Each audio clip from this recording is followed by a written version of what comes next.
This is my review of Jojo's Bizarre Adventure.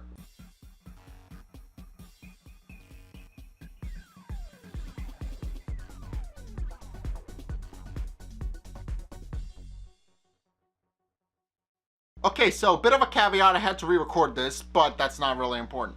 So, this episode just sets up a bit of Caesar's backstory, and it also showcases a fight between Wamu and Caesar. And it's actually a pretty interesting episode, because not only does it mark the death of one of their major allies, but it also shows as motivation for Jojo going forward. So, the episode starts off with a bit of a backstory for Caesar, about how he used to live with his dad a long time ago when he was little, but his dad just kind of up and left without a trace. I'll get to that in a minute. And all of their greedy relatives just came out of the woodwork and stole everything from them.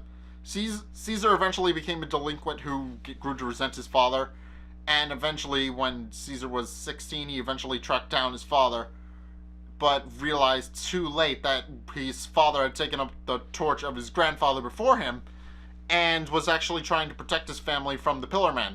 So Caesar watched helplessly as his father saved him from the Pillarmen and was eaten alive just as he was able to spit out that he should go see Lisa and train with Haman.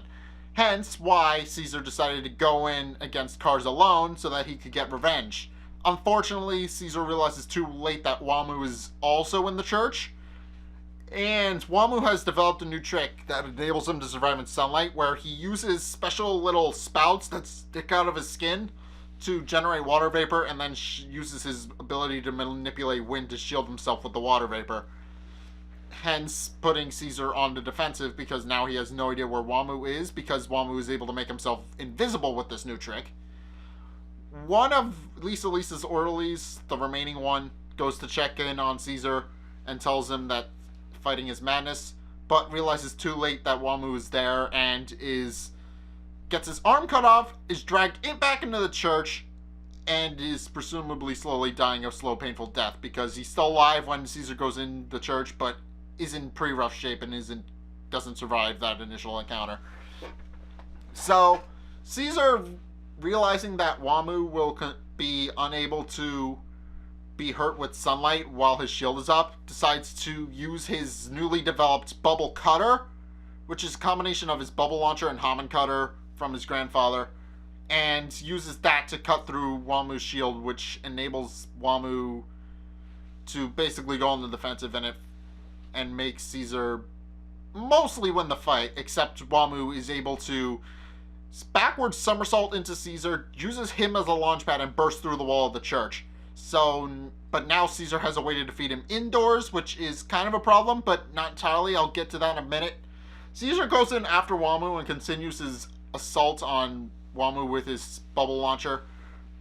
And while Wamu eventually tries to end the battle with a divine sandstorm, unfortunately he fails to realize that Caesar had actually set up a trap using his endless barrage of bubble cutters, and actually created several lenses that would reflect the light from the hole in the wall and redirect it at Wamu, who is now pinned in place. However, he tries to put up a shield, which actually baits Caesar into getting close enough that Wamu can use Caesar's shadow to protect himself so that he had enough time to move, and unfortunately Caesar takes a divine sandstorm at point-blank range, which leaves him in pretty bad shape, but this isn't what kills him. I'll get to that in a couple seconds. So Caesar, with the last of his energy, swipes Wamu's mouth ring and creates a bubble using all of his remaining Haman, like his grandfather before him, and creates a bubble out of his own blood before being crushed by a giant slab that falls from the ceiling that is not so subtly cross-shaped. And Wamu debates about whether or not he should pop the bubble, but then decides against it because he respects Caesar as a fighter, and then goes to check on Cars. Meanwhile, Jojo and Lisa, who have been standing outside the church and arrived just too late to help, rush in after seeing the divine sandstorm and Caesar's Haman leaving him, and find the bubble. And Jojo picks it up and absorbs all of the Haman into his body. and realizes that Caesar had indeed passed. And both him and Lisa grieve in their own ways. Lisa kind of holds a save face and tries to project an outward appearance of being somebody that's strong, but on the inside you can tell that she's devastated because Caesar was one of her closest students and now he's dead. So she's kind of a nervous wreck, but is trying to keep it together and tries to be pragmatic and tells Jojo that he should just focus on not searching and just going to finish off cars. And while Jojo is initially upset by her statement here, he does realize that she's right and decides to hold Caesar in his memory rather than just grieve and try to search. But then both facades break down when a piece of the ceiling breaks down and casts a light onto the stone slab that had crushed Caesar, and then they finally break down into tears, the both of them, and realize that Caesar is actually gone. So this episode was definitely sad because it did kill off a major character, but it does set up a plot line here because it sets up the plot line of Jojo now wanting revenge against Wamu and Cars because they killed Caesar. And now Jojo has an actual reason to fight for somebody's sake because he saw basically his best friend die in front of him, more or less. So now he actually has a reason to go in and fight. Give him the old 1-2. But yeah, this episode was simple. It didn't do a whole lot, but it was an amazing fight, and it was a very satisfying, I don't know, death, I guess. I mean, I don't really know the best way to phrase that because I'm bad with the words and decided to be a YouTuber for whatever reason. But yes, Caesar's death is definitely going to motivate Jojo to try and be a stronger person.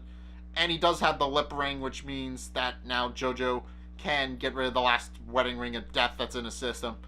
So, you know, that's that plot line solved. But now we have to see Jojo coping with the fact that his best friend is dead. But who knows? We'll see how Jojo handles this. He's a tough dude. He'll get through it. But yeah, I can kind of understand the whole devastation of that because somebody you had trained with for months just suddenly dies. That can't be good for somebody's mental health. So yeah, I mean, I know.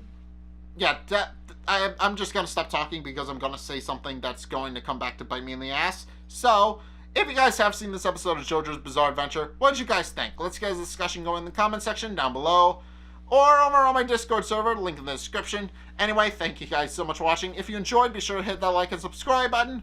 Also, be sure to follow me on Facebook and on Twitter in the description below. And also, check out my Patreon description below as well. It's only a couple bucks a month and it really helps me out. And as always, I will see you guys in the next video. Peace!